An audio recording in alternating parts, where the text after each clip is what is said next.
ಎಲ್ರಿಗೂ ಮ್ಯಾಜಿಕ್ ಬೋರ್ಡ್ಗೆ ಸ್ವಾಗತ ಸುಸ್ವಾಗತ. ನಿಮ್ಮ ಜೊತೆ ನನ್ನ ಕಥೆ ಏನಾಗಿದೆ ನೋಡೋಣ ಬನ್ನಿ. ಸತ್ಯನಾರಾಯಣ ಸ್ವಾಮಿ ಪೂಜೆಗೆಲ್ಲ ಸಿದ್ಧತೆ ಮಾಡ್ಕೊಂಡಿರ್ತಾರೆ.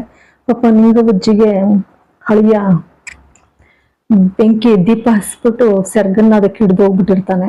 ಹಾಗೆ ಬೆಂಕಿ ಹಚ್ಕೊಬಿಟ್ಟಿರ್ತದೆ ಅವ್ರ ಸೀರೆ. ತಕ್ಷಣ ಸಂಗೀತ ಆ ಕಡೆ ಹೋಗಿ ನೋಡ್ತಾಳೆ. ಭೂಮಿ ಮತ್ತೆ ಅವರಿಬ್ರು ಕೂಡ ನಿಂಗಬಜ್ಜಿನ ರಕ್ಷಣೆ ಮಾಡ್ತಾರೆ. ಆ ರಕ್ಷಣೆ ಮಾಡಿದ್ದನ್ನ ಜ್ಞಾಪಿಸ್ಕೊಂಡು ಅಜ್ಜಿ ಕೂತ್ಕೊಂಡು ಅಳ್ತಾ ಕೂತಿರ್ತಾರೆ. ನಿಜಕ್ಕೂ ನಾನು ಇವತ್ತು ಮರುಜನ್ಮ ಪಡ್ತಿದ್ದೀನಿ. ನನ್ನ ಸಂಗೀತ ಮರುಜನ್ಮ ಕೊಟ್ಲು ನಿನಗೆ ತುಂಬಾ ದೊಡ್ಡ ನಮಸ್ಕಾರ ನಮ್ಮ ಅಂತ ಹೇಳಿ ಕೃತಜ್ಞತೆ ಸಲ್ಲಿಸ್ತಾರೆ, ಧನ್ಯವಾದನ ಸಲ್ಲಿಸಿದಾಗ ಅದಕ್ಕೆ ಅತ್ತೆ ನೀವು ನನಗೆ ನಮಸ್ಕಾರ ಮಾಡ್ತಿದ್ದೀರಲ್ಲ, ಮಾಡಬಾರ್ದು ಅತ್ತೆ, ಹಂಗೆಲ್ಲ ಮಾಡಬಾರ್ದು. ಈ ಕೈ ಯಾವತ್ತು ನನಗೆ ಆಶೀರ್ವಾದ ಮಾಡ್ಬೇಕೇ ಹೊರ್ತು ಈ ತರ ನೀವು ಕೈ ಮುಗಿದು ಕೇಳ್ಕೋಬಾರ್ದು ಅಂತ ಹೇಳಿ ಸಮಾಧಾನ ಮಾಡ್ತಾಳೆ. ಅದಕ್ಕೆ ಅಜ್ಜಿ ಇದ್ದವರು, ನಾನು ಅವಾಗ ಇಲ್ಲಿದ್ದಾಗ ರಾಮಣ್ಣ ಆಗ್ಲಿ ಯಾರಾಗ್ಲಿ ಸೊಸೆದಿರಾಗ್ಲಿ ಎಲ್ಲಿ ನನ್ನ ಮಾತನ್ನ ಮೀರ್ ನಡ್ಕೋತಾರೋ ಅಂತ ಹೇಳಿ ನನ್ನ ಕೈ ಹಿಡ್ತದಲ್ಲೇ ಇರ್ಬೇಕು, ನನ್ನ ಕೇವಲ ಮಾಡ್ಕೋತಾರೆ ಅಂತ ಹೇಳಿ ನಾನು ಅವ್ರ ಮೇಲೆ ಅಷ್ಟೇ ದಬ್ಬಾಳಿಕೆ ಮಾಡ್ತಾ ಬಂದೆ. ಆ ದಬ್ಬಾಳಿಕೆ ಮಾಡ್ತಾ ಬರೋದನ್ನ ಸಹಿಸ್ಲಾರ್ದೆ ರಾಮಣ್ಣ ಕರ್ಕೊಂಡೋದ್ನಲ್ಲ, ಆಗಿದ್ದು ಇವಳ ಮೇಲೆ ದ್ವೇಷ ಶುರುವಾಯ್ತು ನನಗೆ. ಅದೇ ದ್ವೇಷ ಶುರುವಾಗಿದ್ದು ನನಗೆ ನಿಲ್ಲೇ ಇಲ್ಲ ನನಗೆ. ಆನಂತರ ಇಲ್ಲಿ ಯಾವಾಗ ನನಗೆ ಮರುಜನ್ಮ ಕೊಟ್ಲು, ನಿಜಕ್ಕೂ ನನಗೆ ಹೇಗೆ ಇವಳಿಗೆ ಕೃತಜ್ಞತೆ ಹೇಳ್ಬೇಕು ನನಗೆ ಅರ್ಥ ಆಯ್ತಾ ಇಲ್ಲ ಅಂತಾರೆ. ಹಾಗಂದಾಗ ಅತ್ತೆ ನೀವು ಹಂಗೆಲ್ಲ ಪದೇ ಪದೇ ಅನ್ಬೇಡಿ, ನಮ್ ಕರ್ತವ್ಯ ನಾವು ಮಾಡಿದೀವಲ್ವಾ ಅಂತ ಹೇಳಿ ಅವಳು ಸಮಾಧಾನ ಮಾಡ್ತಾಳೆ. ಸಮಾಧಾನ ಮಾಡಿದಾಗ ಮತ್ತೆ ಅಜಿತ ಇದ್ದವನು ಅವರ ಚಂದ್ರಿಕತ್ತೆಗೆ ಮತ್ತೆ ಎಲ್ರೂ ಕೂಡ ಗಿಫ್ಟ್ ಕೊಟ್ಟಾಗಿದೆ, ಆದ್ರೆ ನಾನು ಒಬ್ಬ ಮಾತ್ರ ಬಾಕಿ ಇದ್ದೀನಿ, ನಾನು ನಿಮ್ ಜೀವನದಲ್ಲೇ ಮರಿಬಾರ್ದು ಅಂತ ಗಿಫ್ಟ್ ಕೊಡ್ತೀನಿ ಅಂತ ಅಂತಾರೆ. ಅರ್ಚಕರು ಬಂದು ಎಲ್ಲರನ್ನು ಸತ್ಯನಾರಾಯಣ ಸ್ವಾಮಿ ಪೂಜೆಗೆ ಕರೀರಿ, ದಂಪತಿಗಳನ್ನು ಕರೀರಿ ಅಂತ ಅಂದಾಗ ಚಂದ್ರಿಕನ್ನ ಮತ್ತೆ ಅವಳ ಗಂಡನ್ನ ಕರೆಯೋಕೆ ಅತ್ತೆ ಕೂಗ್ಕೋತಾರೆ, ಕರ್ಕೊಂಡ್ ಬಾ ಬೇಗ ಅಂತ ಹೇಳಿ. ಸರಿ ಕರ್ಕೊಂಡ್ ಬರ್ತಾರೆ. ಕರ್ಕೊಂಡ್ ಬಂದಾಗ ಅಜಿತ ಹಾಗನ್ನೋದ್ ನೋಡ್ಬಿಟ್ಟು ಅದಕ್ಕೆ ರಾಜೇಂದ್ರ ಇದ್ದವನು, ಅಂತ ಗಿಫ್ಟ್ ಏನಪ್ಪ ಕೊಡ್ತೀಯ ನನಗೆ ಅಂತ ಅಂದಾಗ, ಕಾಯ್ತಾ ಇರಿ ಮಾವ ಅಂತ ಹೇಳ್ತಾರೆ.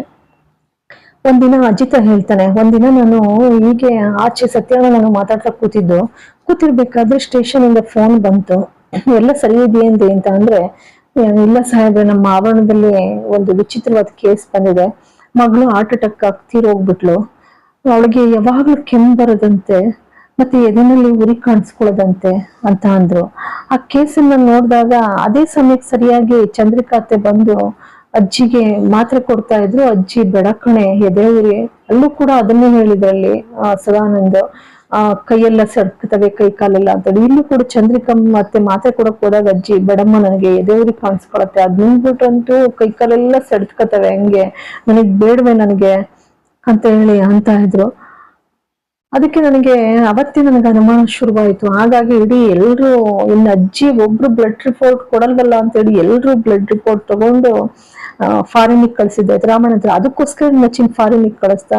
ಹೌದು, ಮತ್ತೆ ಇಲ್ಲಿದಾರಲ್ಲ ಮಾವ ಸೋಕಾಲ್ಡ್ ರಾಜೇಂದ್ರ, ಇವರು ಕಡಿಮೆ ಅಲ್ಲ ಅತ್ತೆ, ಈಗಲ್ಲ ಇವ್ರ ಚಟಕ್ಕೆ ಇವರು ಜೂಜಾಡೋದು ಮತ್ತೆ ಕುದುರೆ ರೇಸ್ ಆಡೋದು, ಕುದುರೆ ಬಾಲ ಹಿಡಿಯೋದು, ಇವ್ರ ಇಡೀ ಮನೆ ಆಸ್ತಿ ಎಲ್ಲ, ಅಪ್ಪನ ಮನೆ ಆಸ್ತಿ ಎಲ್ಲ ನನ್ಗೆ ವ್ಯಾಪಾರದಲ್ಲಿ ಲಾಸ್ ಆಯ್ತು ಅಂತ ಅಂದ್ರಲ್ಲ, ವ್ಯಾಪಾರದಲ್ಲಿ ಲಾಸ್ ಆಗಿದ್ದಲ್ಲ, ಕುದುರೆ ಬಾಲ ಮತ್ತೆ ಜೂಜಿಗ್ ಕಟ್ಟಿ ಹಾಳು ಮಾಡಿದ್ದ ಆಸ್ತಿನ. ಹೌದೇನ್ರಿ, ನಂಗೆ ಗೊತ್ತೇ ಇಲ್ವಲ್ಲ ಅಂತ ಅಂತಾಳೆ ಚಂದ್ರಿಕಾ.